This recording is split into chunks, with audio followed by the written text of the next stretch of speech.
Bonjour à tous, je suis très heureuse de vous retrouver aujourd'hui pour traiter d'un sujet qui me touche tout particulièrement car je suis sujette aux crises d'angoisse et à la spasmophilie. Pourquoi j'ai voulu vous parler de ce sujet? Tout simplement parce que je me suis rendu compte que pas mal de personnes étaient concernées et n'en parlaient pas forcément facilement, et donc j'ai voulu vous faire partager mon expérience. Donc pour ma part, tout a commencé à l'adolescence. J'ai fait une très mauvaise expérience que j'aurais jamais dû faire, que j'ai fait du coup une fois. J'ai consommé un pétard. Alors je ne veux pas faire la rabat-joise, mais franchement, ne commencez pas, arrêtez, vous savez vraiment pas les dégâts que ça peut faire sur tout le système nerveux et autres, c'est une catastrophe.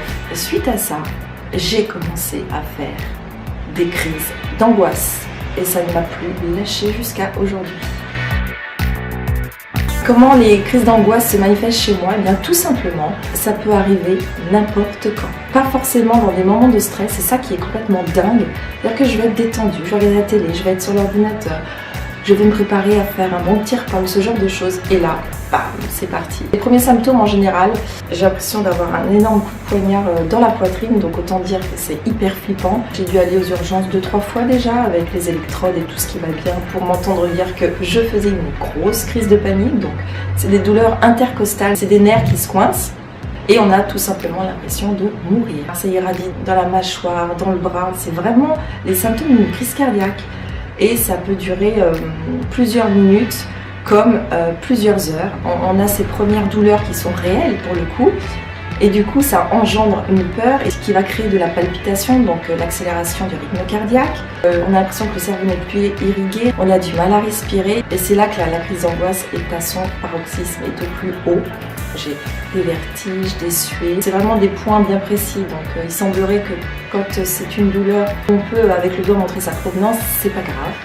C'est quelque chose qui peut être rassurant. Donc je me suis déjà vue dans un supermarché avec mon petit caddie et devoir tout lâcher, laisser le caddie comme ça et rentrer chez moi direct. Ou bien être en voiture et devoir m'arrêter brutalement n'importe où. C'est vraiment quelque chose de très très handicapant. Si vous êtes sujet aux crises d'angoisse, c'est quelque chose qui risque de revenir très souvent, ou en tout cas qui est en vous maintenant, mais que vous pouvez contrôler en tous les... Enfin, c'est pas contrôler justement. C'est quelque chose avec lequel vous pouvez vivre de façon plus tranquille. Je m'entends. J'ai constaté en fait, dès l'instant où je me rends compte que la crise arrive, donc tout simplement, eh bien, je ne veux plus essayer de la contrôler, de me crisper. Je me dis, ok, super, elle est là, et là je me fais un peu violence et je la subis. Et tu me mets des coups dans la poitrine, super, j'arrive plus à respirer, bah ok. Je prends en fait la crise, je l'accepte, je l'accueille et eh bien elle passe beaucoup plus facilement. C'est-à-dire que je ne fais pas en sorte de la neutraliser, de toute façon je ne pourrai pas, je perdrai. Je sais que ça va se calmer dans quelques temps, donc tant pis, ça fait mal, mais j'attends.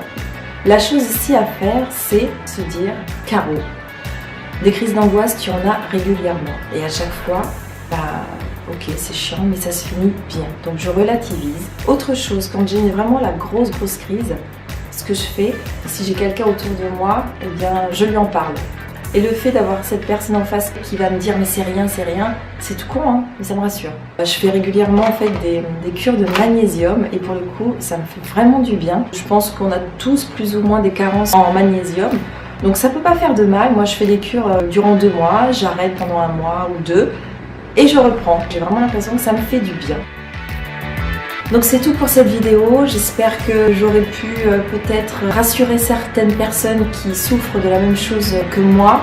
N'hésitez pas à me dire en commentaire si j'ai pu vous faire du bien à travers cette vidéo. Et moi je vous fais un énorme bisou et je vous dis à très bientôt pour une nouvelle vidéo. Bye bye!